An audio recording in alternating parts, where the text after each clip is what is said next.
glad that everyone can make it out here tonight. We have for you all the ingredients you expect from the annual dinner meeting and that make it such an eagerly expected event. We have some wonderful images. We've seen some wonderful images from our centre members. We have an engaging guest speaker and topic, some fantastic door prizes, and of course some food and beverage courtesy of the folks here at Algonquin. How many of you are here at the ADM for the first time? Oh, got a couple. Excellent. Well, we've been holding our dinner here at Algonquin for many years now, and you'll soon see why we keep coming back. So our guest speaker tonight will be talking to us about a topic that's generating a lot of interest, both in the astronomical community and in the general public. We continue to discover more and more planets each year outside our solar system, and with larger, more sophisticated telescopes, both here on the ground and in space, such as the recently launched Kepler mission. We expect that number to continue to grow. It's a fascinating area, and one in which it's fair to say that Canadian scientists have been punching well above their weight in terms of contributions. We're privileged tonight to have us with Dr. René Doyon from the Université de Montréal, one of the leading researchers in this field, and we all look forward to his presentation later this evening. I couldn't go through our annual dinner meeting in 2009 without mentioning the fact that this is the International Year of Astronomy. As we all know, this is commemorating the 400 years since the Italian astronomer Galileo Galilei turned the newly invented telescope up at the night sky and discovered that there are a few more things in the heavens than were previously known or imagined, that our universe was just a bit bigger than we had thought. The sight of these four specks of light circling the planet Jupiter captured the awe of early 17th century stargazers, and so it's only fitting that tonight we hear more about discoveries of new worlds, not around nearby planets, but around distant suns. Discoveries inconceivable in Galileo's day. 2009 has been quite the year for the RASC itself, with public interest in astronomy at an all-time high. The RASC set itself the goal this year of 1 million Galileo moments, 1 million people engaged by astronomy and introduced to its wonders. As of 2 weeks ago, this milestone was surpassed, and we still have almost 2 months to go. The Ottawa Centre has been a full player in this, with countless outreach events throughout the year, from our Music of the Spheres concert with Tafel Music in March, to our Galileo Lecture with Dr. Bob Abraham in June, to last month's Science Fun Fest at Natural Resources Canada, as well as star parties, guest talks, and many other occasions where we showcased our passion for astronomy to the general public. These were the results of the efforts of many centre volunteers, many of whom are here tonight. But we are also extremely fortunate this year to have an outreach coordinator with extraordinary vision and unbridled enthusiasm. So I'd like to extend a special IYA thank you to our own Mike McGodden for his efforts this year.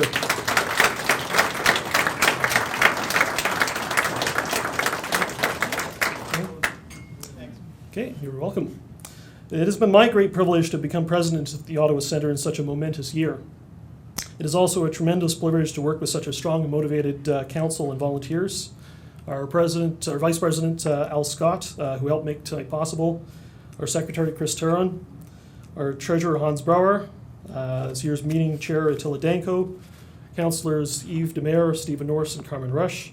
Our national reps, Deborah Saravolo, Barry Matthews, Chuck O'Dale, and all of the many volunteers, far too many to name in the short time I have here. But you know who you are. You made this year and other years happen. So again, it's been a privilege this year working with you all. Just one more note though, 2009 was not just a special year for astronomy. It was a bit of a special year in my own life as well. So, thank you. My wife Rachel unfortunately couldn't join us this evening, but she asked to send her best wishes to everyone here. So next. Again, we are the Royal Astronomical Society of Canada, and it is tradition each year to toast our patron, Queen Elizabeth II. I understand that her son was in town here this week. We briefly considered inviting him here to give the toast for us, but decided that his schedule was probably a little bit on the busy side, even if we did promise him that there would be no media present. But without further ado, I'd like us all to please raise our glasses and toast our patron, the Queen. La Reine.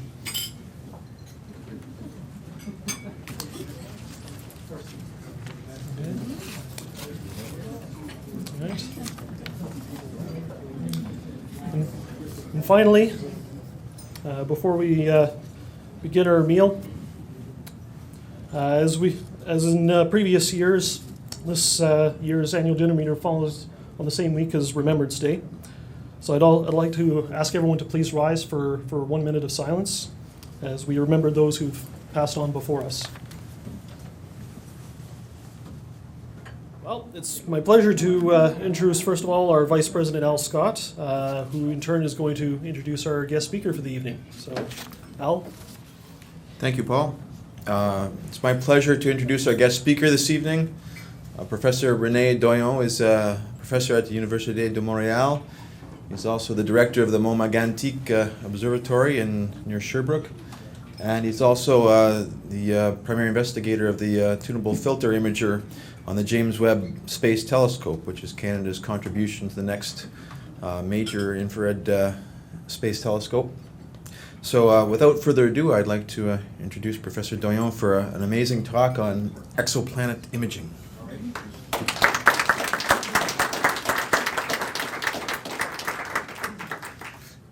Thank you. Okay, well, first, thank you very much for inviting me to this annual meeting. I'm very honored to be here. So what I will talk tonight in the next hour or so is a great discovery that I was privileged to be part of almost day-to-day last year. And this was led by two of my former graduate students, Christian Marois, he was the lead author of our work, and also David Lafrenière, who at that time was at University of Toronto, but he did a PhD with me at University of Montreal, and also a bunch of people, Canadian. I often say that this was a Canadian discovery, and the Canadian team had the fishing gears, but the Americans knew where to fish. So that's how we make a discovery. We need a team. So what you see here in the background is an artist's impression of this planetary system called HR 8799, which is this is a star which is about 130 light years from Earth, and we believe that star is about 60 million years. And you'll see it's not a coincidence where we're looking at young stars. That's only we can only see planets, at least now, around young stars. And those three blobs here are three giant planets, and those are very massive and very hot planets, nothing like the planets in our solar system. So what I propose to you in the next hour is just to give you an idea of what we know of exoplanets, and what we've learned out of these new images, and you'll see there's more, not only the system, and also how did we do it. It's a long project that started almost a decade ago, and really the real motivation was this. This picture was taken, in fact, 40 years ago, I believe from Apollo 8, when the astronauts ran around the moon and they saw this beautiful picture. The Earth, our planet.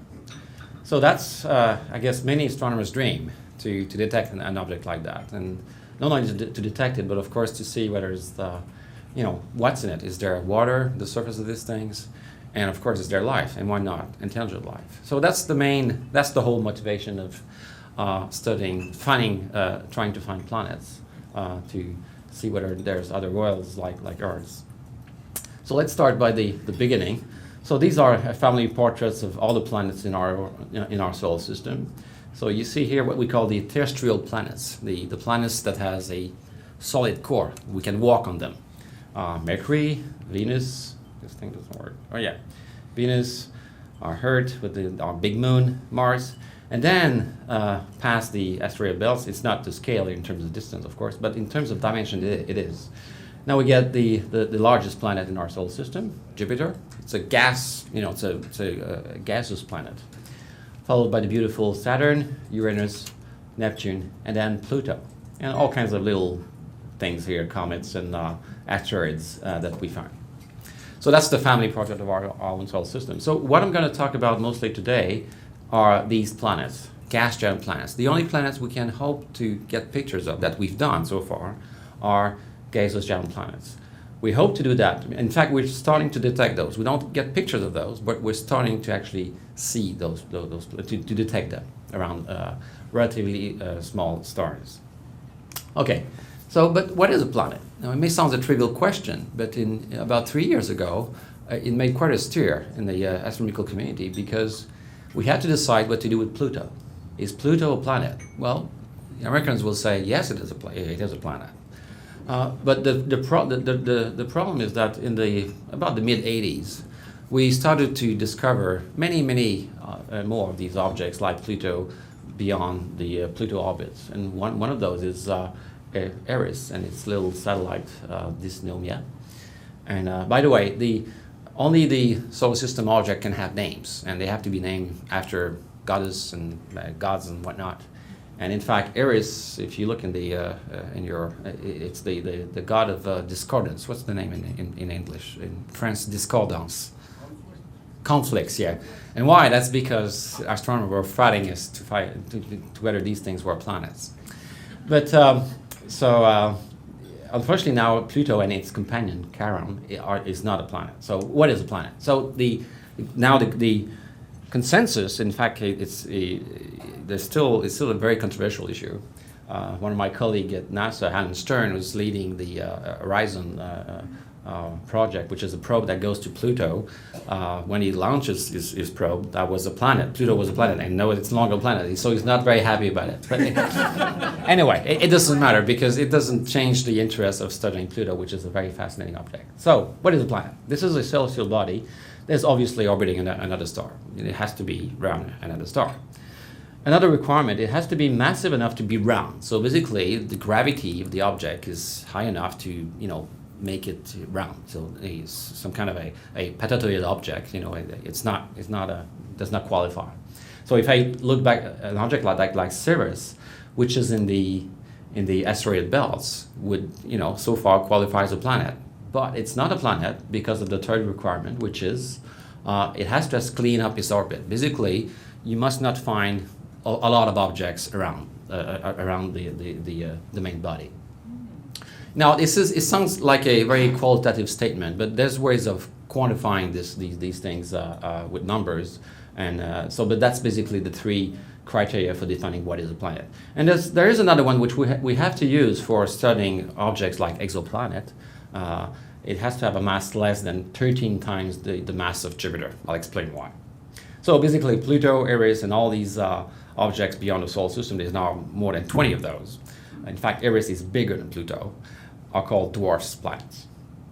Okay, now I have to talk another kind of objects which are called brown dwarfs. Brown dwarfs are a object very similar to planets, and those are the kinds of objects that astronomers were trying to find because they're much brighter than exoplanets. So those are the first thing we were trying to detect. So it's basically a failed star. So this, a star. What is a star? A star has fusion nuclear reaction in its core. It's hot enough to fuse hydrogen together to make helium, and two atoms of hydrogen are slightly more massive than one helium, and the difference in mass give you the energy through the famous Einstein's equation, E = mc squared. So that's what powers a star. Stars have nuclear reaction in their core. But if you form a body and it's not hot enough, it will be very hot, but will not have any nuclear reaction, and that's what we call a brown dwarf. So people have been trying to find these objects for years, and it's only in 1995 when we find them. So a brown dwarf has a mass between 13 and 75 Jupiter mass. So that's the limit between a star and a brown dwarf. And why is there this interval? Is because between this 13 and 75 times the mass of Jupiter, you can actually fusion deuterium. Deuterium is a hydrogen atom, a proton with a neutron, and it's actually easier to fuse two deuterium together. So it turns out, in theory, that you can actually do fusions of deuterium with the brown dwarf. But below 13 Jupiter mass, the theory shows that you cannot have any fusion at all. So that's what we call an exoplanet. It's somewhat arbitrary because there's other definitions of a planet, especially how it formed. But it is a working definition. So the first one was discovered in 1995. It's called Gliese 229b. And these are really rare objects. There are only 600 of those that have been cataloged so far. So here's this discovery. This is the little blip here. So this is a bright star. It's actually a star which is about a third the mass of the sun. And here's this was taken with the Palomar telescope, the 5-meter telescope in California in 1994. And about a year later with the Hubble Space Telescope, and a better picture, much more. So this little blip is a brown dwarf. Now, how do we know this is a brown dwarf?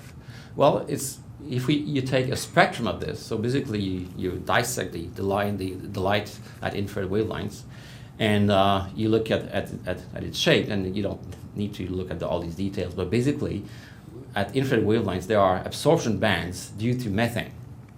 And methane is a molecule that is very fragile. Methane cannot survive in an atmosphere of a star. So as soon as you see methane in a celestial body, you're sure that it's not a star. So that was really the key to convince yourself that this object was actually a brown dwarf. So that was a major discovery, 1995. And I'll come back later to that, but the same year, the first planet got discovered. But here I'm talking about an actual picture. So this object, so basically this thing again, is not producing heat. It's when it formed, it was very, very hot, and then with time it just cools down and gets less and less bright. So you got to find these things when they are relatively young. And by the way, the mass of this thing, I believe, is something like 60 times the mass of Jupiter. Okay, so here's the family progress of all these objects. So we have the sun here in terms of dimensions, and a star which is just at the limit between a star and a brown dwarf. And now we have a brown dwarf, and one thing that is quite special about brown dwarfs is that they have about the same size as Jupiter. Anything between the mass of one Jupiter and 75 times the mass of Jupiter has about the same radius. It's kind of strange, right? But that's the case. To within 20%, they all have the same radius, roughly the size of Jupiter. There's some good physical reason for that. I won't go into it. But so just to give you a feeling that on the size of these things, brown dwarfs are just like Jupiter in terms of size, but they change in mass. Okay, so how do we form planets? So there's the canonical model is that, okay, you start off with a ball of gas, and through gravity it will shrink, it will form a disk, and at some point right in the center where the density is high enough and the temperature rises enough to fuse hydrogen, you start to create a star. But just around it there's still some dust and gas left over, and from those there will be collisions, and you'll start to agglomerate planets. So that's how you form a star and a planet around it. If you start off with something that's a ball of gas which is much smaller, you'll end up with pretty much the same thing, except that at the core you'll have something which is not a star, that is a brown dwarf. So that's basically how we think planets and brown dwarfs form. So this is a very naive way of doing that, but in practice it's a much more dynamic way. So now we have big computers that can teach us how star formation actually proceeds. So what you have here is a simulation which I would just start, and what you see is the dimension. So one thing you'll have to learn is AU, astronomical unit. I guess most of you know that. So this is a ball of gas which is 82,000 astronomical units, and you'll see here the times running in years, and so we'll see what happened. So this thing was done by colleagues in UK, Matthew Bate. Yeah, I think several weeks of computer time to do this. So basically, through gravity, the whole cloud shrinks on itself, and what is yellow here is regions of high density. So you can see that the original structure, so the very symmetrical structure of the cloud is lost. So now what we'll do is we'll just zoom in around these regions to see what's going on. And you'll see actually stars forming and also planets forming. And you'll see this is a very dynamical process. So now we're looking at the region which is about 5,000 AUs. So these little blots are actually planets and brown dwarfs forming, and you see they will just collide with one another. And what's interesting to note is that some of them got actually ejected. So it's quite possible that planets are forming, and they're actually ejected. So we don't call those things planets. In fact, we're not finding these things. So we're calling them planimos, objects that are not really planets or no brown dwarfs. But you see, this is a very dynamical process. And we think that's how the sun was formed. So it's almost finished. So again, much more interactions, bang, bang. And now we'll zoom out and see what's the end product of it. So you see these little planetary systems that are destroyed and reshaped. So at the end, what you get is a diffuse nebula with lots of stars and also planets just floating in space. And in fact, we have example of these things. Real. Now this is a simulation, but I can show you an actual picture of that. And this is the Orion Nebula that we see at the infrared wavelength. This is a picture that was taken on Mont Antique. And all these stars are about 1 or 2 million years. So these are very, very young stars that just formed in our solar neighborhood. Okay, so that's just an introduction to how planets and stars form. Now let's talk about planets. So the story started, as I said, in 1995. A star called 51 Pegasus. That was a discovery made by Michel Maillard and also Geoffrey Marcy.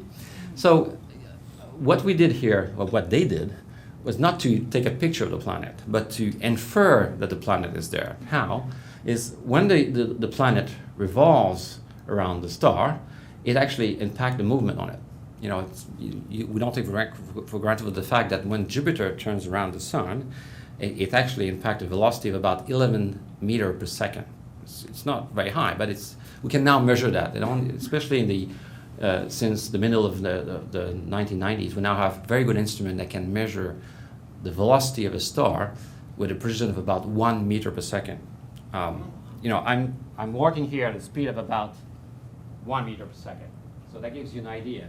So now just picture an instrument beyond a telescope looking at a star, light years and light years away, this big ball of gas bowling around, and we can actually measure the whole velocity of these things with 1 meter per second. So that's what it takes to actually detect a planet. So what do?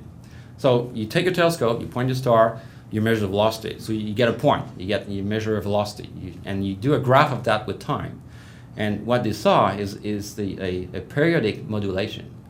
And there was a lot of debate actually on this. Some people would say, oh, this is probably some activities at the surface of the star, but it turned out that there's no way you can explain these things without having a planet there. So again, you don't see the planet, but you see the star wobbling around, and there's no way to explain this thing with a planet. Now the surprise. This object turned out to be an orbital period of 4.2 days. Now that was quite a surprise. We're expecting to find objects like Jupiter that takes 12 years. So basically, you have to be patient. You have to acquire data over 12 years to see something like a Jupiter around our own sun. But this one was 4.2 days at a distance of 0.04 astronomical unit. This is 10 times closer than Mercury is to our sun. So those were called, quite rightly, hot Jupiters. And it was quite a surprise because theoreticians said, no way, you cannot form planets so close to a star. And they were right, actually. Now people believe that planets, at least gas giant planets, are forming further away, at distance about what we call the snow line, at a distance about like Jupiter. And then through some dynamical process, they migrate in. And there are quite a few of those. And that object was about half the mass of Jupiter. Okay, so this is one object, the very first one. And a few months later, in fact, we got this one here. This is a much more massive one, 6 times the mass of Jupiter. And note the shape of the curve here, which is quite different. Here, the curve is very symmetrical, sinusoidal, as we say. Whereas this one is asymmetric. So what happened is that we're actually seeing the shape of the orbit. As the star gets very close to the star, it moves very fast. And when the planet is very far from the planet, when the planet is very far from the star, it moves slowly. So hence this shape, which is asymmetrical. So by measuring the amplitude and the shape of that, you can learn a lot of things about the planet. So not only its mass, but also the actual how elongated is the orbit. So a lot of very good stuff. Okay, so I have to change that slide every week because it changed all the time. So I think that's right. So we have now about 403 planets over 300 planetary systems. So there are multiples one. So here's how they are distributed. So what you have is the number of planets as a function of mass. So you can see that the vast majority of planets we found so far are about 1 times the mass of Jupiter. So there's about 30 multiple systems, and we have also what we call 62 transits. Those are very, very interesting. Here's an example. So when a planet happens to pass in front of its star, in fact, you don't see these images. You know, that's an image of the sun, basically. But what you can actually see the light, the brightness of the star dim slightly, and you can measure that actually quite accurately. And that discovery, the first system that was discovered by David Charbonneau, actually a Canadian, American, but I think from the region of Ottawa, right? David Charbonneau? I'm not sure. But anyway, David did that with a 10 centimeter telescope. In fact, you know, I'm sure there's a lot of astronomers, amateur astronomers here. You can actually do that in your garden to actually measure that dimming of light. So that curve here was taken with the Hubble Space Telescope. So maybe it's difficult from you in the back, but all the red dots here are one measurement of the star brightness. And as you go along in time, you know, it dips. And the blue curve is a model of that. So you can see, you can, you know, predict, and we derive all kinds of things. Here, a key parameter that we derive is the diameter of the planet. And and that star was also detected through velocity, the velocity technique that I described. And so you know the mass, you know the radius, so you can actually work out the density. And lo and behold, that object had a density of Jupiter. So we knew that the object that was orbiting that star was a gaseous giant planet. That was the real proof. We needed a transit system to know that. Okay, so that's all very good stuff. So we've done huge progress in the last decade or more, but there's a problem. These are indirect techniques. As I said, we don't see the star, and so we're only restricted to planets that are very close to their star, and that's because what I call the implacable third Kepler's law. Kepler's law says that the farther you are from your star, the longer it takes to make a revolution. The Earth takes 1 year to go around the sun. Jupiter, which is a 5 astronomical unit, takes 12 years. But Neptune's at 30 AUs takes 165 years. So if you want to take velocity measurement to detect a planet like Neptune around another star, you're going to have to wait several generations and engage your grand and grandsons and the daughter to do that. Not quite a time scale of a PhD project. So we're really limited to a very special class of object, which are these hot Jupiters. Now, these studies have been going on for almost 1992 now, and we're now starting to see objects that are at about the distance of Jupiter 5 AU. So, but you know, there's a severe limitation here. It's going to be very difficult to detect objects well beyond Neptune's. So we need the next big step is imaging. Okay, now the three main reasons for that, I've already mentioned it, is the first one is to probe planetary system at wide orbital separation. So basically we want to get a better census. If there are planets out there, the only way to see it is to actually take pictures of them. We cannot, it's not practical to use the velocity technique to find them. The second one is basically because astronomers are curious. You know, planets are new kinds of astronomical objects, and every time you find a new kind of astronomical object, you just jump on it and you're trying to explain it. You know, we're curious. So that's what we want to do. But the third one, and that's the one that attracts students, is because it's cool, right? But it's very hard. You know, we've been trying to do this project for more than a decade, and so I'll explain how we did this. And the major problem is because the planets are very faint, right? And also they are very, very close to a bright star. And the best analogy I can make about this is imagine yourself, you're on the CN Tower in Toronto. Imagine the Earth is flat. And you're looking with a small telescope in the direction of Montreal at Place Ville-Marie, you know, this with the headlights. And imagine the headlights is actually along your line of sight. And there's a little firefly next to the headlights, you know, you're trying to detect it. That's about as hard to find an exoplanet, to take a picture of it. Okay, so what are the main challenges? Well, the main one is the atmosphere. When you take an image with a telescope, the images are blurred. It's because the air has different temperature, different density, and as the light goes through the atmosphere, it looks like that. So now we have a solution that what we call adaptive optics. I'll show you how it works. But when you take an image with a telescope, that's how it looks like. But with adaptive optics, here's two stars. You wouldn't know that there's two stars with this image, right? But now with adaptive optics, we can improve the contrast. And detecting planets through imaging, contrast is the main issue. You need adaptive optics to find planets. Okay, so here's a picture that was taken with one of the first adaptive optics systems developed in the world. That was done on the Canada-France RA telescope. And I had the privilege to take one of the first pictures of the galactic center at infrared wavelength with an infrared camera that we developed. That was the first one in Canada. And one person in the room here helped me out to build that camera. It's called Monica, the Montreal infrared camera. We like to give names to our instruments. So basically what you're looking at here is the center of our own galaxy. You cannot see the center of our own galaxy at visible light because there's dust to prevent you from seeing that. But you can see through at infrared wavelengths. And so the image on the left is without adaptive optics, with all the turbulence blurring your image. And on the right, that's the one with adaptive optics. So, picture is worth 1,000 words. Just look at this blob here, where you guess that there's some kind of extension here, but it's actually two stars. So again, contrast is the key to detect planets. So before adaptive optics, it was basically impossible to detect planet, to hope to detect planet.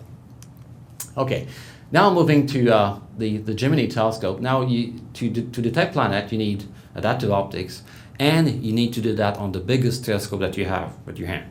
So here's two, the Gemini telescope. These are 2 8 meters, one in Hawaii and one in Chile. And you see, so this is the primary rear, so 8 meters. And on the back here is a big cubes on which you can mount 4 or 5 instruments. And I'll talk about one special of those. This is the adaptive optics system, Altair, which was actually built in Canada, in Victoria, the HI, the Herzberg Institute of Astrophysics. So I'll show you how these things work. Here's an animation that explains how adaptive optics work. So what you see is the Gemini telescope on top Mauna Kea in Hawaii. And so this is the Gemini dome, which you can open to vent it very well. We'll remove it to see better what's going on. Here's our telescope that can move in 2 directions to point anywhere in the sky, almost. And we'll see lights from a star coming from almost infinity, going first on the primary mirror. So you see and then bouncing back on the secondary mirror, going back on the back, and it will go into this box here, which is the adaptive optics system. There's a mirror in there, which will fold the beam. We'll send that to a deformable mirror, a mirror that can change its shape 1,000 times per second. And so what you see normally is an image that is blurred, but when you sense the turbulence and send a signal back to the deformable mirror, you actually can correct it. So you see the mirror moving around. And it does that 1,000 times per second. And you see that, that improves the image very sharply. So that's how adaptive optics work. So technology, but also computers. Without computers, you cannot do this. You need to do these things very, very fast. So just to give you an idea, the adaptive optics mirror has 170 little pistons that push and pull on the mirror to do this. So now this is routine observations. Almost all major big telescope on the ground as adaptive optics. So it's like bringing the telescope right into space. Not quite, but almost. Okay, now coming back to what we see with one of these adaptive optics system on Gemini. So what you're seeing here is a star as seen with an AO system. So here's the bright star in the middle, and zillions of planets around. So that's the problem. So what are these things? That's what we call speckles, and these are basically due to the optics of the telescope, the instrument not being perfect. Nothing is perfect in this universe, and that creates these little artifacts. But that's very problematic because what we're trying to detect around the star is something that is fainter than these things. And worse than that, these things tends to be stable. So whether you integrate, you take a picture at 30 seconds or 5 hours, you're still going to have the same pattern around, and that will prevent you from detecting planets. So, but despite that, people were able to actually find objects, and this is probably what will be remembered as the first exoplanet. It was discovered by my colleague, David Lafrenière, a year ago. It did not make it to the media because we cannot be absolutely sure this thing is a planet. I'll explain why. But this is a very interesting object. The whole star is a solar-like star, which is about 5 million years old. Just for comparison, the sun is about 4.6 billion years. And it's fairly far away at 500 light years. Now the planets, we can actually measure its spectrum at different wavelengths, and it looks like something that has a mass of about 8 times the mass of Jupiter. So it's below the 13 threshold. So we should call that an exoplanet. But it's at huge distance, 330 AUs. Remember, Neptune is at 30 AU. So what is this oddball? Just to show you that there's a lot to learn about the planetary system. So a lot of debate here. People are saying, "Oh, no, that's not a planet. It's something else. It's a brown dwarf, or Anyway, it's a very interesting object. Now we don't know that this thing is a planet. It's because we haven't confirmed that this thing is actually bound to the object. I'll explain what I mean by that later. Okay, now let's go back to the Gemini telescope and the trick that we had to develop. And more specifically, this is my colleague Christian and David who actually developed that. It's a technique that we called angular differential imaging. So don't worry, it sounds really, really bad, but I'll try to explain to you how it works. So an 8-meter telescope has, again, on the back, a big cube on which you attach the telescope. And normally, when you track an object with an Altaz telescope like Gemini, your field of view is very inconvenient, rotates with time. So the way to compensate for that is to rotate the instrument on the back.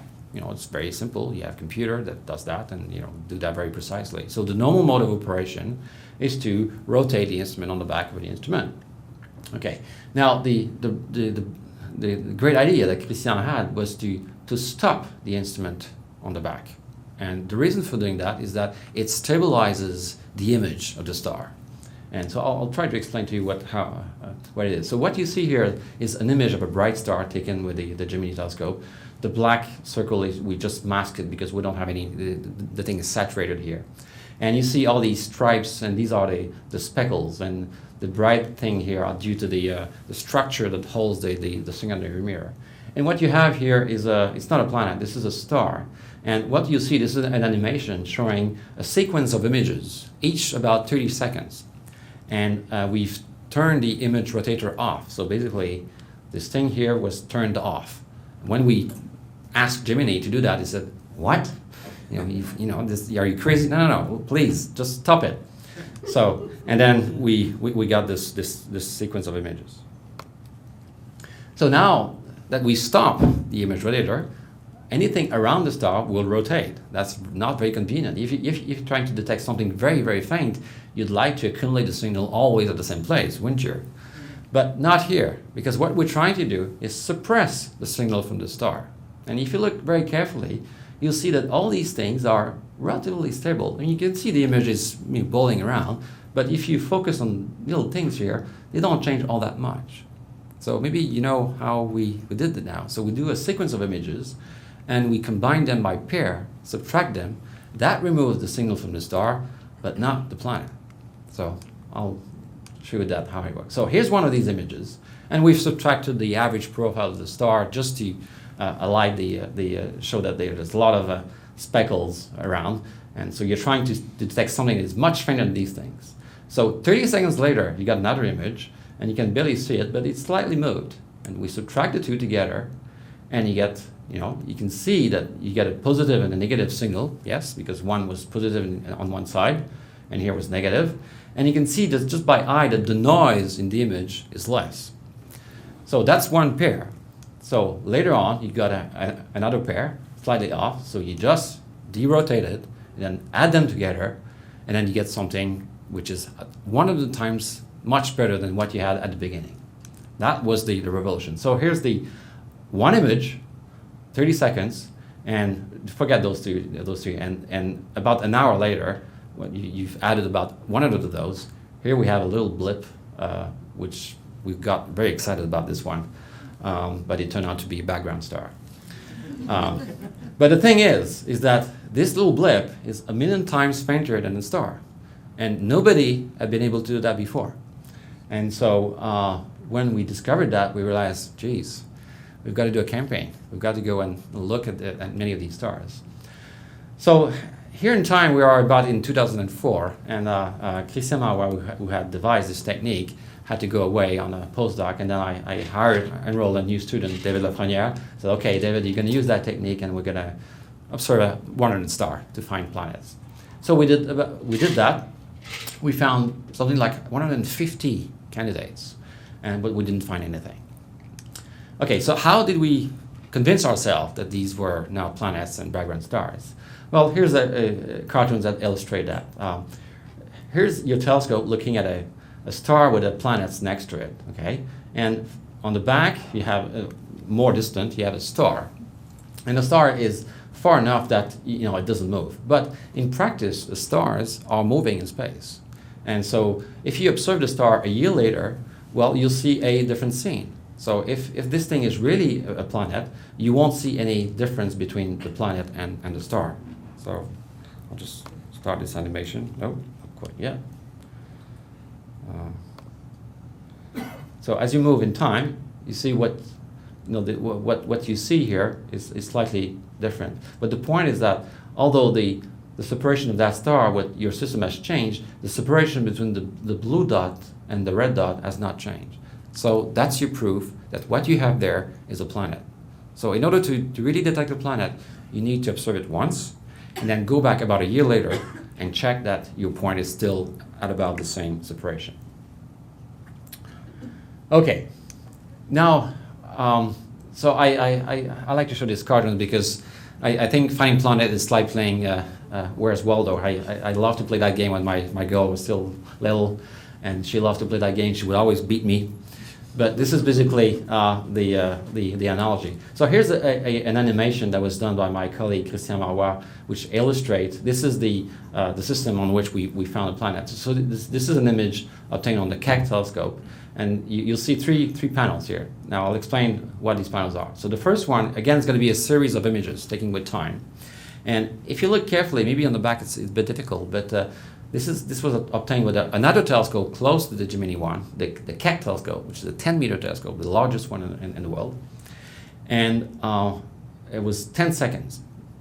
And if you look carefully, you should see a planet somewhere. So can anyone point me to a planet anywhere? At what, in clock?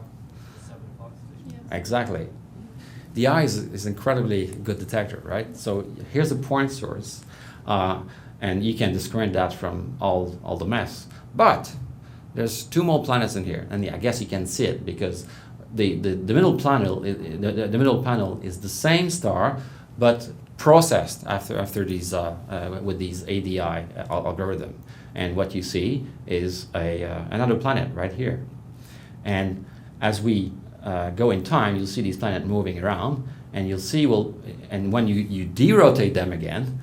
You'll see that there's a third one that you don't see here, but with time will actually build up. We'll say, okay, enough talk, so let's start the animation.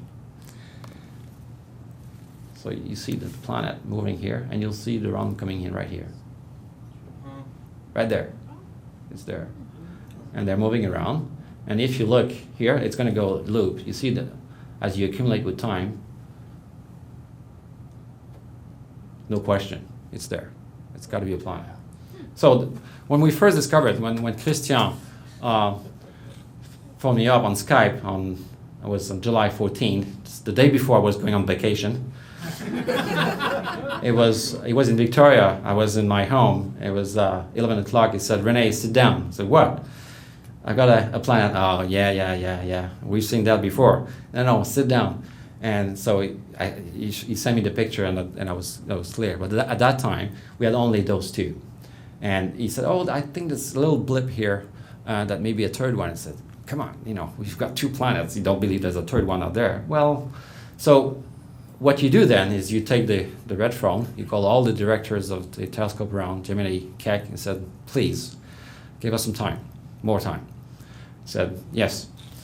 So we went on and got some more observations to confirm that indeed this guy was actually there. So if you haven't found Waldo yet, he's right here. Okay.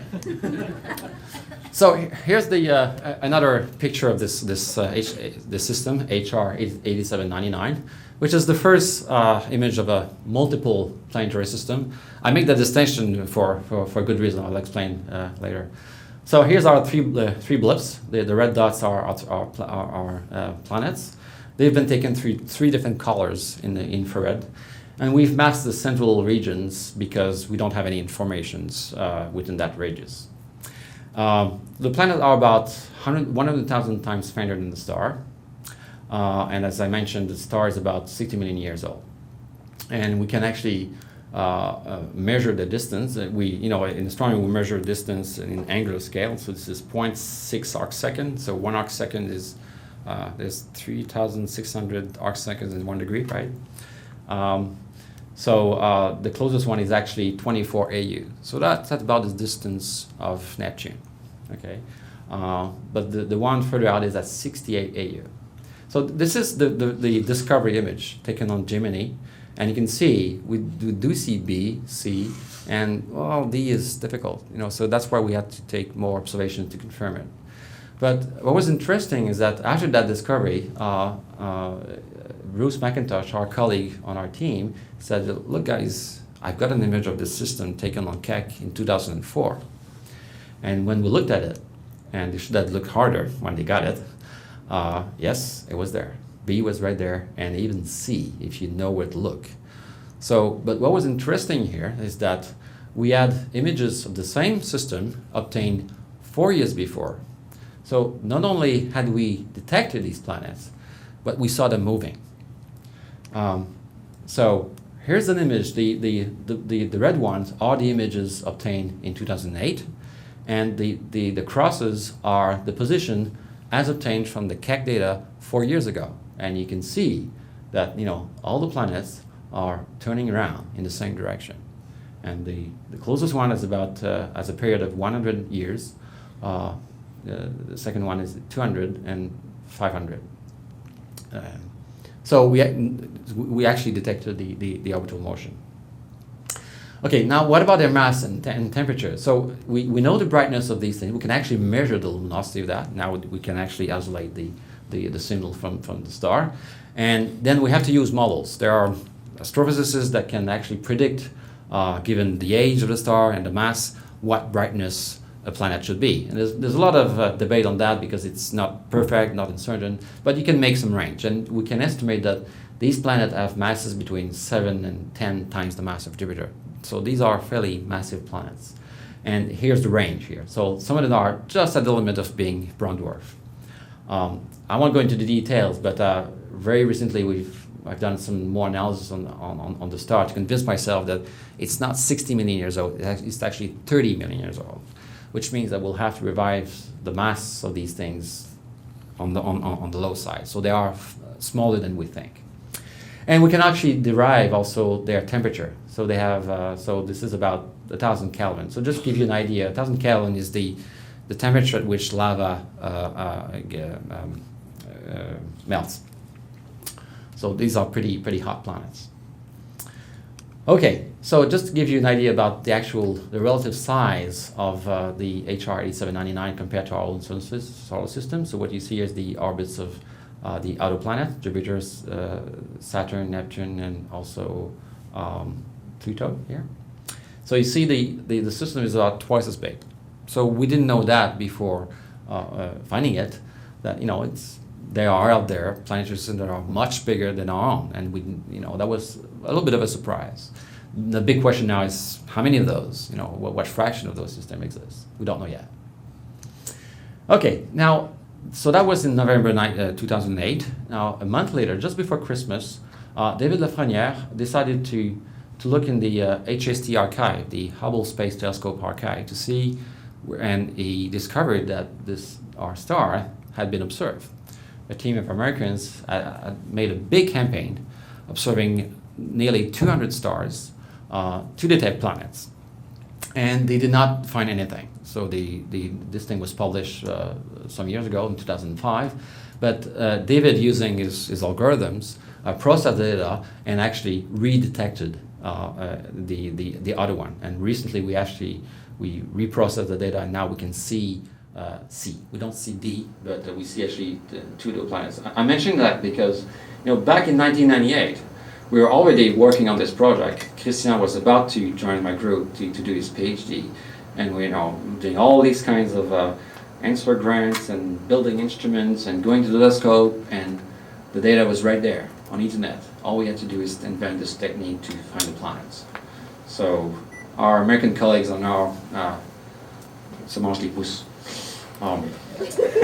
Okay, so this is the same day, same journal, in Science, a team of Americans reported the discovery of another planet. This was around Fomalhaut. Fomalhaut is a star which is similar to the HR 8799, but much closer. This one is at 25 light years. The other one is 130 light years. And what you see around it, and this is a picture taken with the Hubble Space Telescope, with what we call a chronograph, with a mask that masks the signal to the star to reveal what's around it. And you can see that's a disk. You see these simulation that I showed you? Well, this is a real observation. So here's a real disk. So these are dusts that we see around the star. And that picture has been taken, had been taken for quite a while, in 2006, I think. But our colleagues, Paul Callas in Berkeley, looked at it much closer in details, and they found a little blip of light here, which moved from 2004 and 2006. So that was the proof that this thing is actually a planet. And again, a very odd ball, something which is at 100 AU from its star, so very far away. Okay, now a week later, I go to Paris to a conference to announce our result, and my colleague Anne-Marie Lagrange tells me, René, you beat us because I just found a planet around Beta Pictoris. And she was very frustrated because the data goes back to 2003, so they've been sitting on the data for 3 years. But anyway, it's still a candidate planet because we haven't confirmed that this thing is not a background star, but the probability of that being a background star is very, very small. So we're almost sure that this is a planet. It will be confirmed in the next couple of years. So, and this one is very interesting. It is at 8 AUs, and it has a mass of 9 Jupiter mass. So you see these things are, I did not mention the mass of Fomalhaut. That's a big controversy. We don't know yet. We should have detected this thing. This thing was detected at visible lights, and we should see it at infrared lights. We don't see it. And so people are wondering, what is it? And the sad thing, or the good thing, we'll have to wait a much bigger telescope, which I will just talk about, to have the answer. Okay, so what's coming along in the future? Here's an instrument that Canada is heavily involved in, myself and other colleagues at HIA, the Gemini Planet Imager. So this is another very sophisticated adaptive optics system, which is going to be 100 times more powerful than what we do right now. So we should be able to detect planets much closer in to what we can actually do. So things that are as close as that here, we should be able to detect it. So these are kind of simulations that we're doing to that. So this thing is actually being built as we speak, and it's going to be in operation in 2011. Because right now we can only detect planets starting at around 20 AUs or so around stars. So this one is going to go much closer, around 5, 10 AUs. Okay, another one that was launched in space, the Kepler mission. So Kepler is going to look for transit system.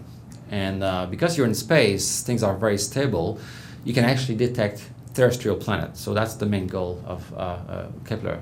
So what Kepler does, this is a telescope about 1 meter in diameter, and it points a region of the sky, which is this region here, close to the galaxy, and it's about the size of the hands that you projected on the sky. And in that field of view, you have about 100,000 stars, and every single of them are monitored continuously for about 3 or 4 years. And the hope is that we will detect a little blip that is due to certainly giant planets, but hopefully a terrestrial planet. Now, in that field, there is a star with a known transit system, a gas giant planet. So that's nice. So we can check whether it works. So here's the data that was obtained very recently. So here's the data we get on the ground. As you see, this is very noisy. All the one single dot here is one data points of light that you've measured from the star. And at some point, whoops, you see a little blip. And in space, that's what you get. So this is much cleaner.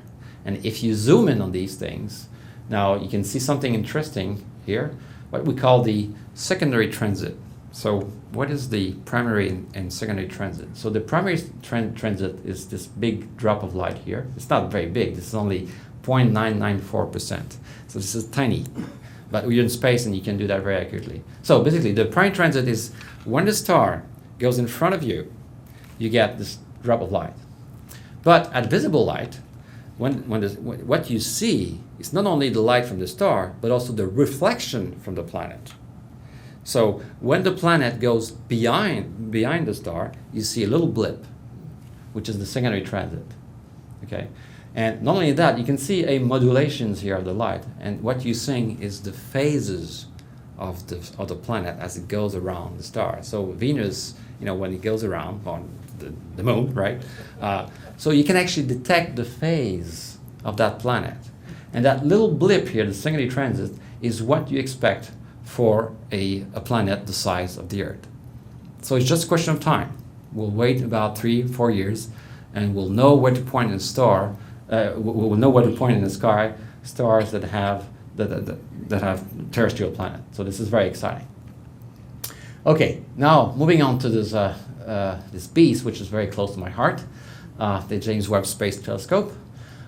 This is the successor of the Hubble Space Telescope. Just to give you a comparison, this is a 6.5 meter infrared telescope, which will be at 1.5 million kilometers from Earth. This is quite different from Hubble. Hubble is at only 400 kilometers above the Earth.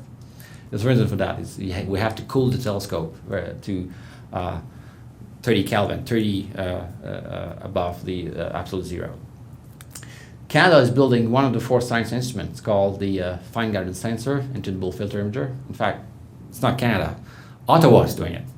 ComDev Ottawa is actually the prime contractor from the Canadian Space Agency to do this thing. And there are the main key pillars of this project are actually in this room. So I have the pleasure to lead the Canadian and in fact, this is an international science team for TFI. So what does this thing does? Okay, so first, so this is a scale model, a full-scale model of the telescope, and a very small fraction of the people that works in this project.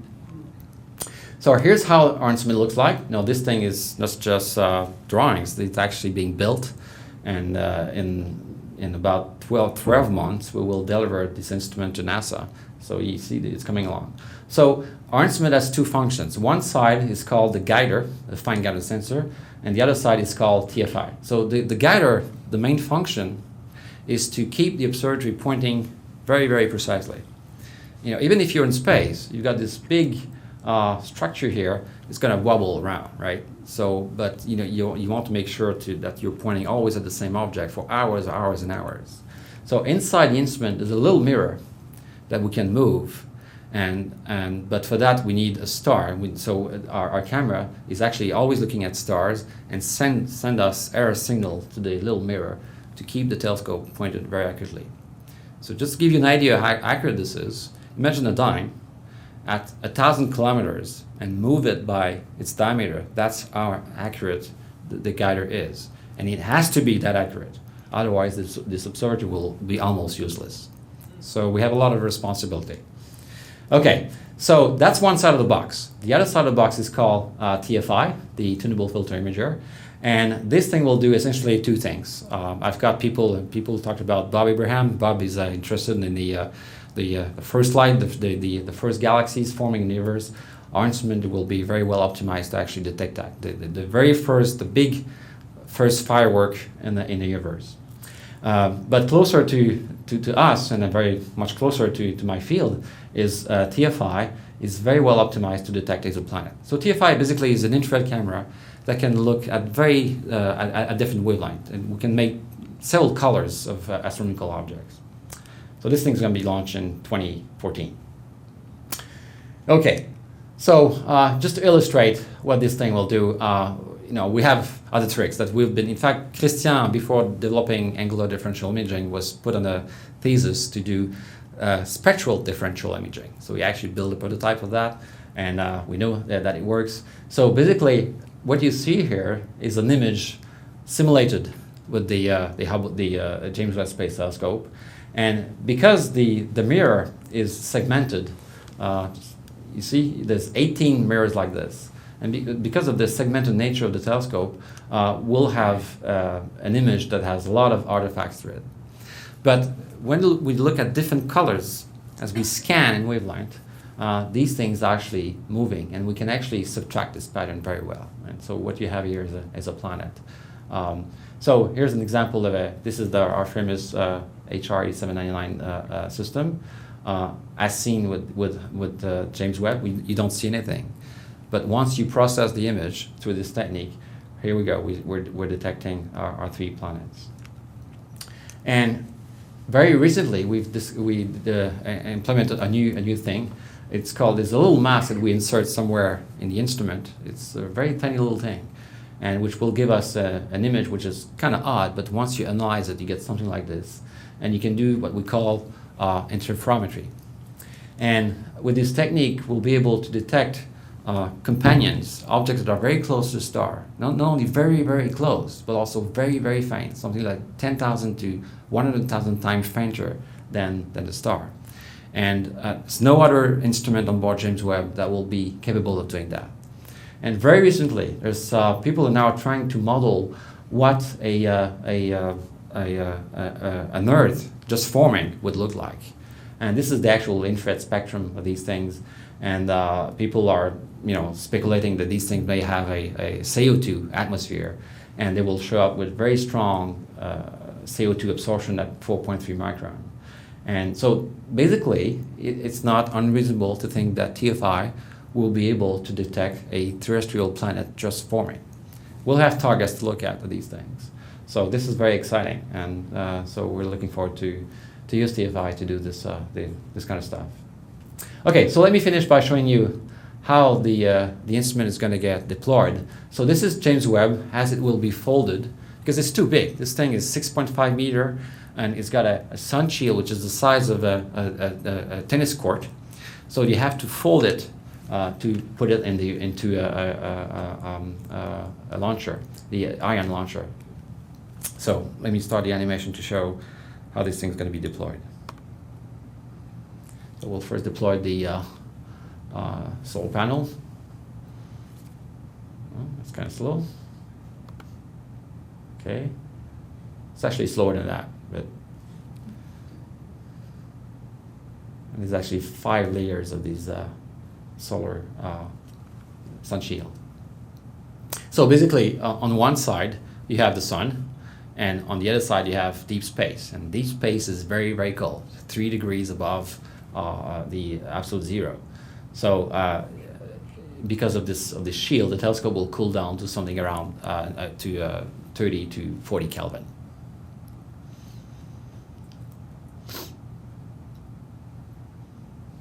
So it has to work. Does the entire telescope cool down to that? Just this side here. On this side here is about room temperature. Yeah, so you got 5 layers of those. Now we'll deploy the telescope, the secondary mirror, which is with all these hatch, and the 2 panels. And all these segments has to be aligned with a fraction of a micron. Micron is 1/1000th of a millimeter. So there's each segment has 7 motors to push and pull on all these things. And if it doesn't? There's all these motors are redundant. So if one fails, there's going to be another one to actually do it. So the actual motors has 2 things in there. So this is space. Everything is redundant almost, and so all the instruments are on the back here.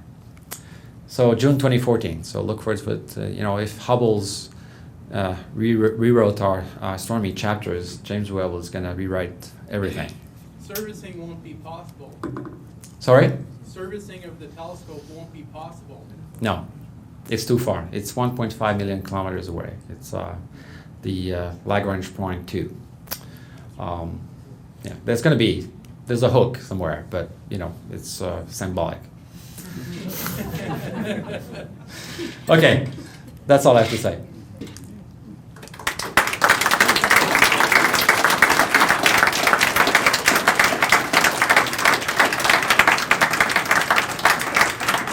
So don't hesitate if you have questions or comments.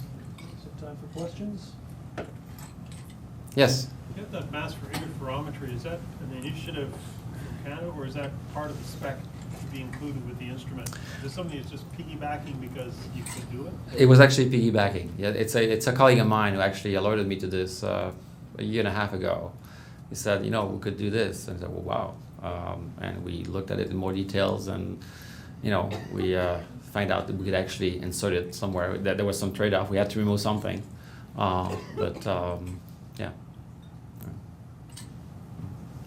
Since you can't service the web, what's its apparent life then? Say that again. Since you can't service the James Webb Telescope. Okay. What's its apparent life? What are they expected to be good for? Okay. The requirement is 5 years. It's built to be able to be there for 5 years, but with a goal of 10. So there's enough fuel in there to move to slew the telescope around for 10 years. Yeah. Yep. If you were to find, the question is in two parts. Is your quest to find an Earth-like planet, and if so, what do you do? Okay, well, there's several things. As I mentioned, it's not unreasonable to detect terrestrial planets that are forming. But there's other things you can do with James Webb, and Kepler will show us terrestrial planets, and we hope that some of them will be in the so-called habitable zone, in these regions where water can be liquid. So what you could do with James Webb is observe that star and take a spectrum of it. And as the star goes in front of as the planet goes in front of the star, you can actually measure the light through its atmosphere. And simulations are done, and we can actually detect water. So if these planets have water in the atmosphere, we can do it. It's a very tough observation. People are debating whether we can actually do it, but history shows you that you can do much more than you thought you could do with these things. I would never dream myself that I would once use an 8-meter telescope to point one of the brightest stars in the sky to do what we've done. No, I'm quite confident that we'll be able to do this kind of a thing. So the prospect. So we won't see the planet. We won't take an image of it, but we should be able to say that here we have water. That would be a great discovery. Yeah. Or even with TFI, saying that you have a deep absorptions, which has to be CO2. We have a planet which has a temperature which is 1500 K, and it has CO2 in there. Yes. What's the timeline like between discovery and announcement? So HR 8799. Well, the first image, once we realized that we had candidates, was in October 2007, and then Christian got the second epoch image. He was over the Pacific on his laptop in March, but he wasn't all that sure at that point. So it took about a year to really, go from the first hint to discovery. But in July, it was obvious that we had a discovery, but the paper was actually published in November. But there was quite a lot of work, just going from the actual raw images to do all the analysis and deriving the mass, temperature, all that stuff. So you must be sitting on that information quite closely until you can publish. Yes, that was embargoed. That was very difficult to keep that within ourselves, and yeah. Yes. Competition. How fierce is it amongst astronomers to be the first? Well, you've seen it. This thing was published the same day, and this was a big team, a NASA team. It was maybe you followed the event, but it was crazy. I mean, all the two news were mixed up together, and it was fun. You know, it's part of the game. Competition is part of the game, and to some extent is healthy. You know, I've talked about what's going on in North America. You know, I talked about the Gemini Planet Imager, but our European colleagues are doing exactly the same thing.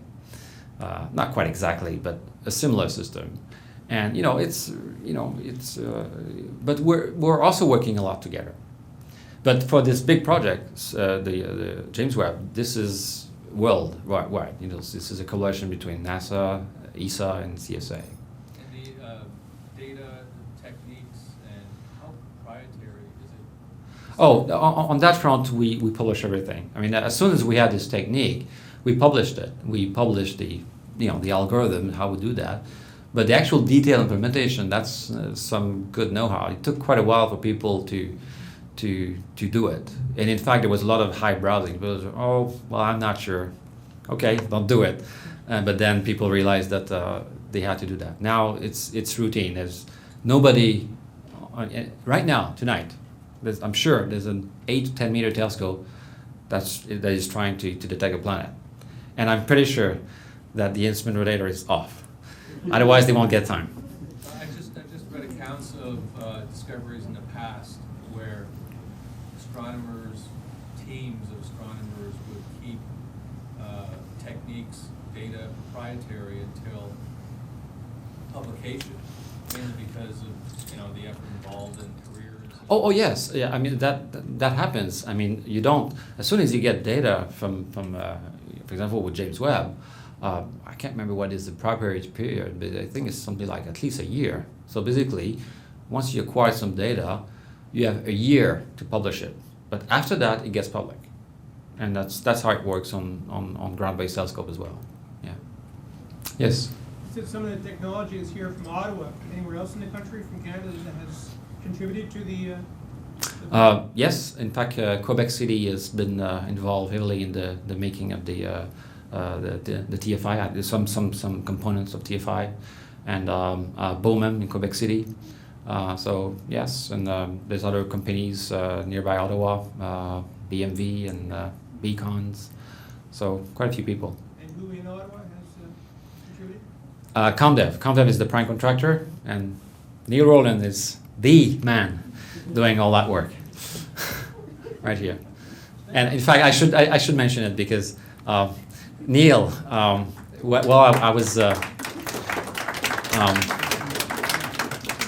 when I came back from my PhD some years ago, back in Montreal. Neil was also a postdoc in Montreal with me, and he actually contributed to make this first Monica, this first infrared camera.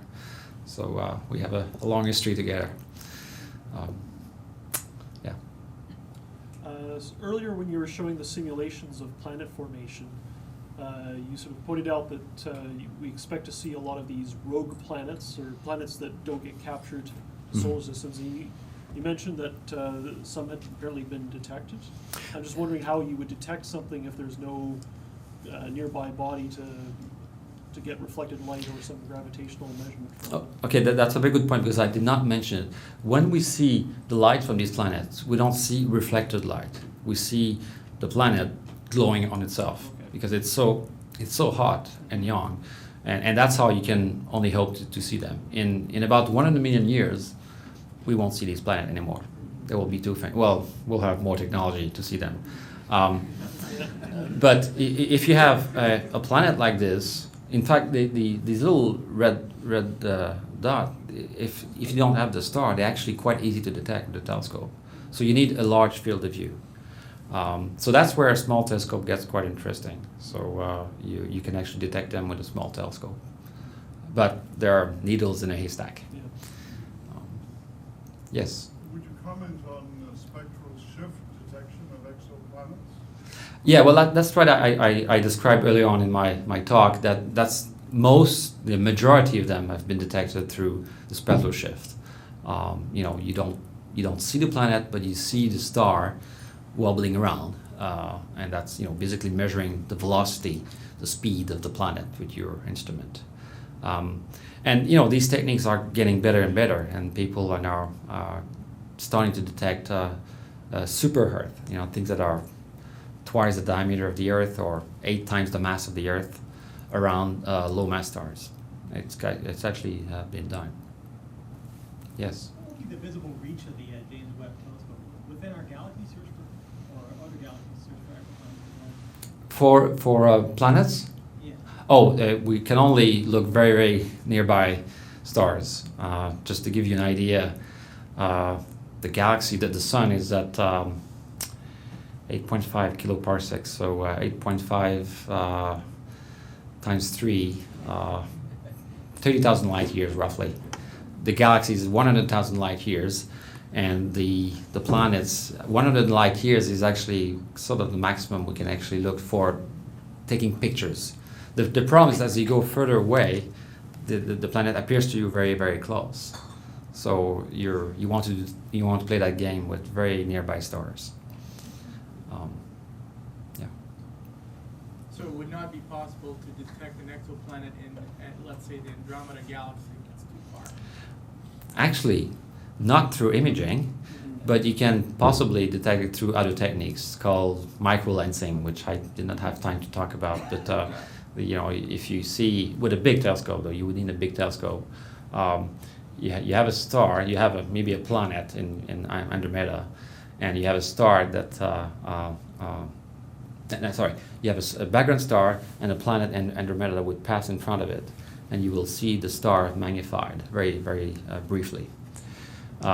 In fact, terrestrial planet has been detected that way in our own galaxy, and we know that these stars are very far away. But you're saying we could do that in Andromeda? That would require a big, big telescope. But right now we cannot do that. No. No. Well, we have time for 1 or 2 more questions. Just a quick one. Regarding the first part of your lecture, you mentioned adaptive optics. Compare that to Hubble. Close, better, worse? Okay. The thing is, adaptive optics works well at infrared wavelengths. It doesn't work very well at optical wavelengths. So Hubble works at optical wavelengths. So this is very, very complementary. In fact, the angular resolutions of Hubble is about 0.1 arcsecond, and James Webb at 4 or 5 microns will be about the same. So in terms of detecting details, James Webb is not going to be much better than Hubble, but it will do it at a different wavelengths. There's a reason why we go to infrared wavelengths, and that's mostly because of the extragalactic science that we want to do. Because of the expansion of the universe, everything is shifted at red wavelengths. And very recently, there was a big discovery made on ground-based telescope, an object with a redshift of 8.2, something that was formed about 600 million years after the Big Bang. So this is the most distant object we've ever seen. And it was very bright at infrared wavelengths, but the optical, nothing, zip. So if you want to make new progress in probing the early universe, there's no choice. You have to go in infrared. And when you go to infrared, you have to cool down your telescope. And that's, everything gets really, really complicated. So that's why this piece is very, very complicated. But we'll do it. How did Canada win, how was Canada granted the privilege, I guess, of participating in the JWST with such a critical component? What did we have to do to... Very good question. It's a good combination of, overall expertise of the space program in Canada. I mean, Canada has a good reputation doing things in space. And I would say also Canada has good astronomers. So we had people that were really upfront and pushing hard to get involved, and that's how it happened. And it's a very, very interesting history. I mean, this thing started about 1994, 1995, and there was a colleague of mine who's now has left Canada, Simon Lilly, who was really leading that at the University of Toronto, and he's still part of the James Webb, but he was really instrumental in pushing and try to convince USA to get involved on this big project that is just coming around. And then it was, CSA to show NASA, look, we can do this, and yeah, and we can do more. We can have our own telescope if you want. Just need money. All right, well, thank you very much. My pleasure.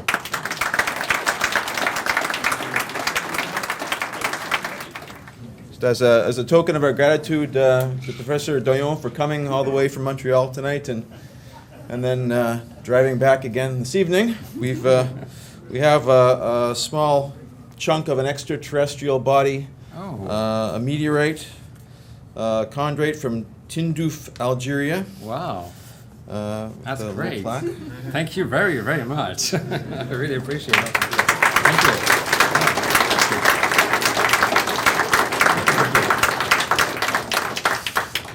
Well, thank you very much. It was a great evening and a great dinner, and yeah, I'll be around anyway.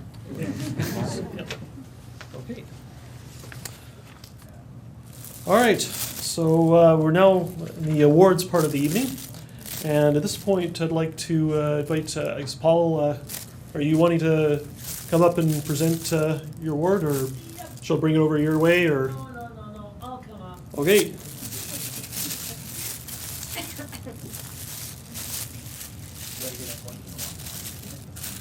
Okay.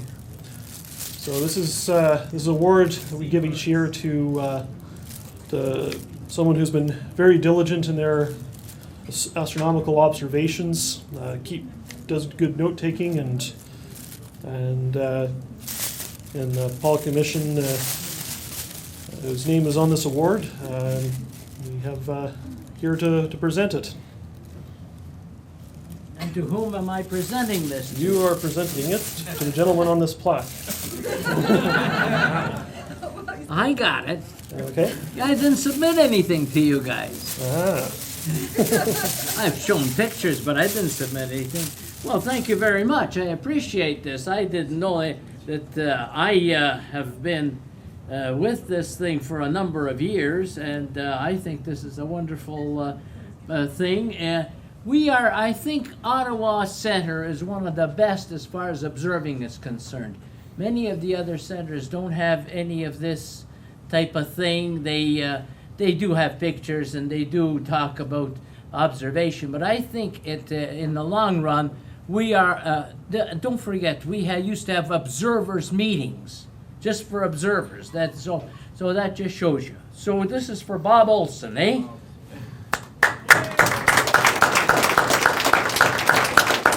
Where is Bob? Bob here tonight. Is Bob not here to receive it? Well, we'll have to. He's observing, yes. Well, okay. Well, we'll make sure. Present it to him at the next meeting. We'll then. bring it to the next meeting and Okay, thanks. present it. Thank you, Paul. Too bad. Nobody. No, don't tell him you won. That's right.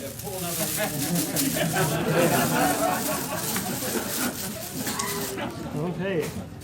So our next award, I'm going to invite. Is it Deborah or Paul? Which one of you are going to be, or is it both? Do you want to both come up here? Or, there we go. So Paul Weffers-Bentink was our Astros editor up until a month or two ago, and Deborah's kindly taken over. So I will give this over to you to present to this year's Article of the Year award winner. Wow, nice looking award. Wow, What do you think? Yeah, I would want one. No. Well, I just took over the editorship of the Astronauts a couple of months ago, and I discussed it with Paul, and we looked over the past articles submitted in the past year, and we decided on the author was it was well written, well referenced, with original material, original photographs, easy edit. And I'd like to present, or we would like to present this award to Chuck O'Dale for his article in September on bolides on this planet.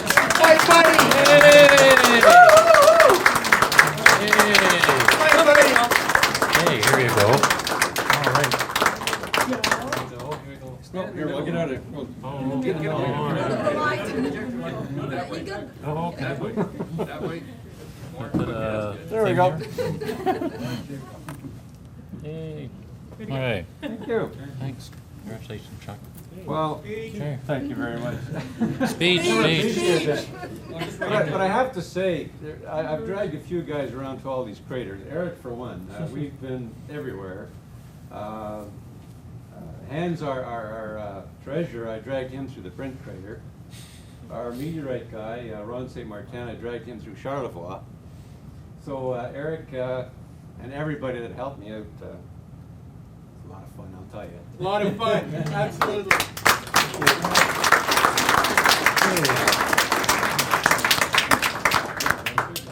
All right. So, time for door prizes. And it looks like Al has got a big tray of them coming our way. Here we've got, this is an article that's been developed for the IYA. It's a relatively inexpensive telescope called the Galileoscope, and it's basically roughly the same size and power as the scope that Galileo himself used. And it's been developed to be given out. It's not extremely expensive, so it's an outreach item, so people can look through it and see what the same sort of thing that Galileo saw. So here we have one of these beautiful items, and so this will be one of the first things. So we actually haven't got the Galileoscope yet. But this is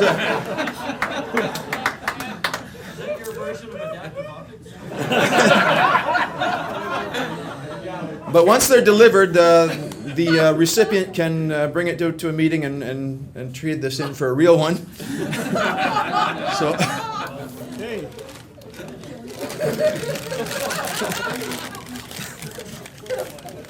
So, the lucky winner has ticket number 054. 54? Oh, Gary. We're in the observatory now.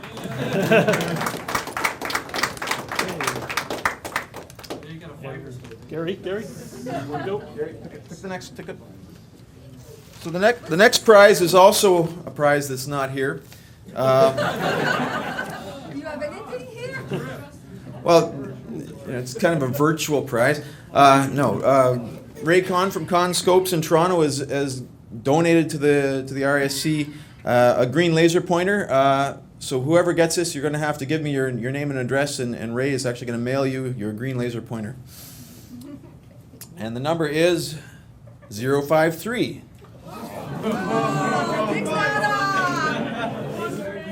Not me. He picked it. Eve.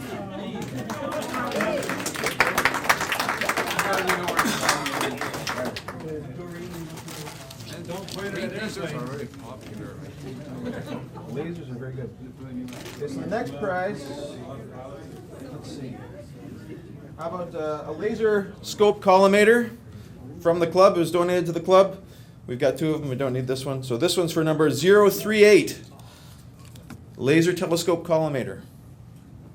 So we'll look into the beam. 038. Going once. Maybe in the washer. I'll wait and see. Must be somebody here. No. Maybe they're just declining. Going twice. They may have left, okay.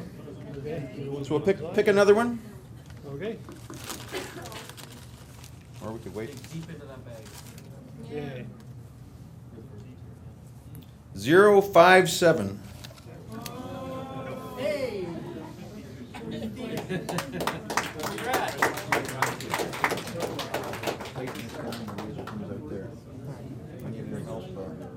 I probably will. I'll tell you how to use it.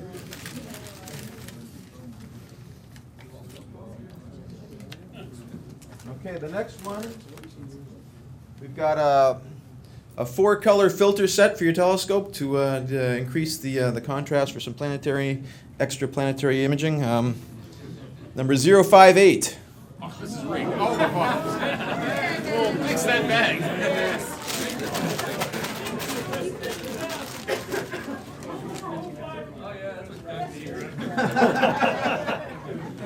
Congratulations. Okay, the next one's a star diagonal for orienting your images in the proper upright 043. Hey. Next, the telescope. Congratulations. Big telescope with this? No.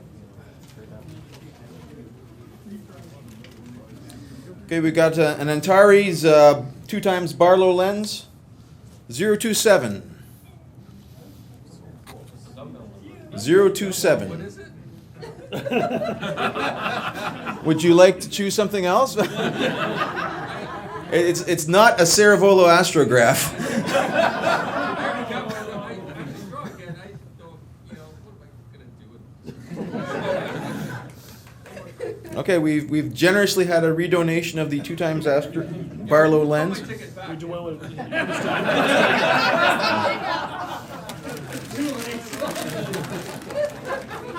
I shouldn't have told you what it was. I need those like Doug needs filters. 030. Let's hear.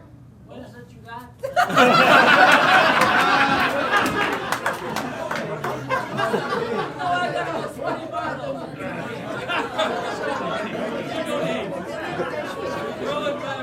We're putting the Barlow aside for now.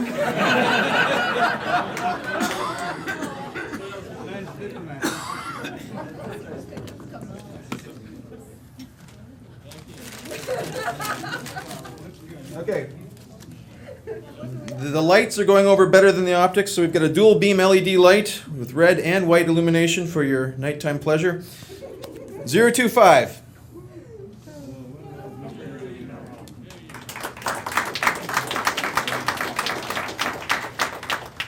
Maybe you prefer the Barlow,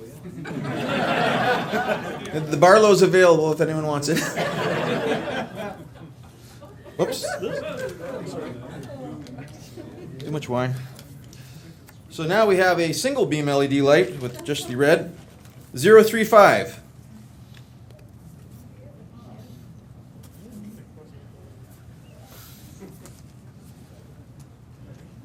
All the numbers have been in the 50s, 20s, 30s, and 40s. You pick out another one for us? So I got here a Starware Amateur Astronomer's Guide to Choosing, Buying, and Using Telescopes and Accessories. Generously donated this evening. 032. Put it back in, I got it. I'll take the Barlow. Okay. Sold.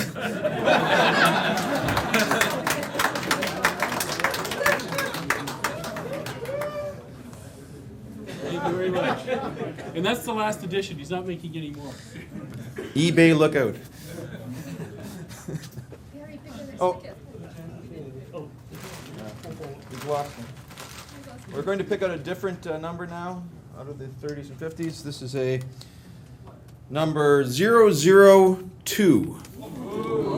Second ticket.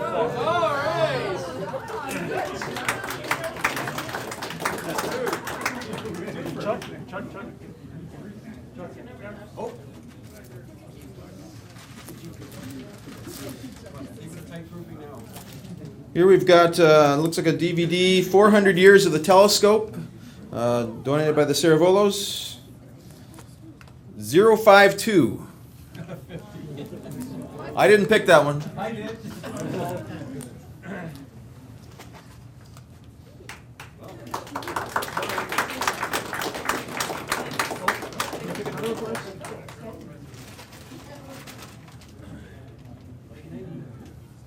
We've got next is, we've got a few magazines here, also donated by the Saravolos. Beautiful Universe, just out. Some very nice photographs in here.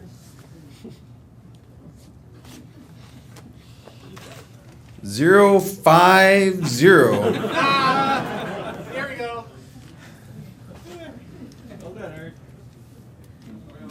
Yeah.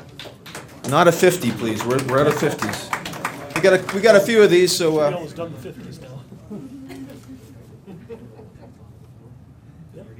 010.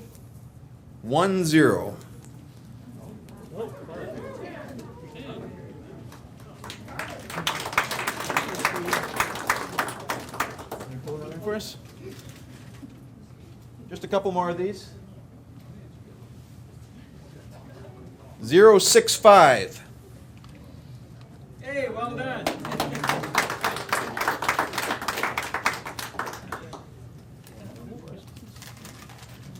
And the last magazine. 026. Lucky 26.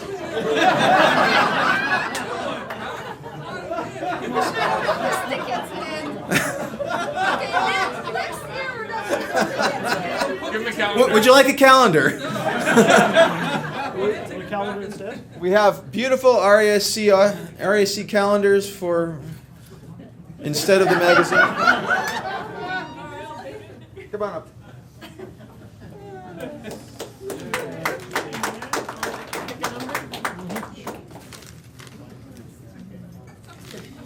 If this is Peter, he's not getting anything.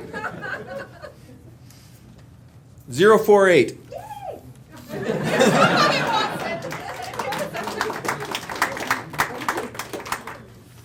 We got one more calendar here. It's always nice to have grateful participants. This looks like Paul Boltwood's card, 011. Nicely folded up. Okay, we're getting down to the nitty-gritty here. There's two more prizes left.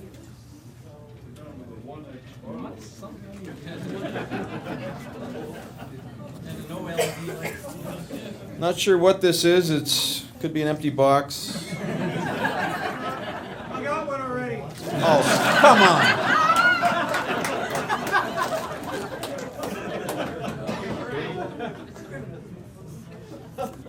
Unsurprisingly, this is a Telrad finder scope to number 059.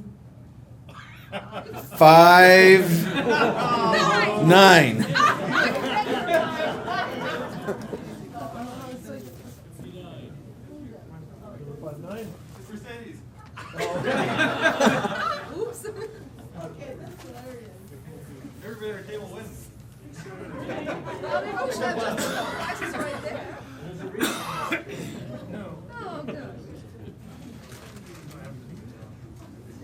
The final prize, which I've been using as a table, is a beautiful mounted print of the shuttle donated by Brian McCullough.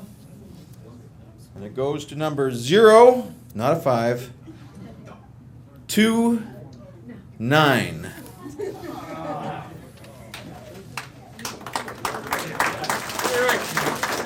Thank you. I'm not even going to argue. Okay. Okay. All right. Thanks. And just, whoops. Oh, I guess people saw the sponsors there. So, all right. So that concludes our evening pretty much. So, I'd like to extend another appreciation to Algonquin for hosting us tonight. So thank you. Putting together yet another tremendous meal.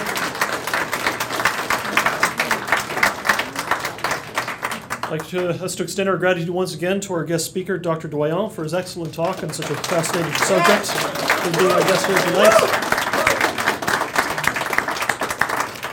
And last but certainly not least, I'd like to thank those who helped put this evening together. Our Al Scott, who pretty much organized things for us, Chris Terham with the audiovisuals, Eric Ajalo with the taping, and everybody else who helped out this evening. So thank you very much, and again, hope to see you back here again next year. We'll see you at the December meeting.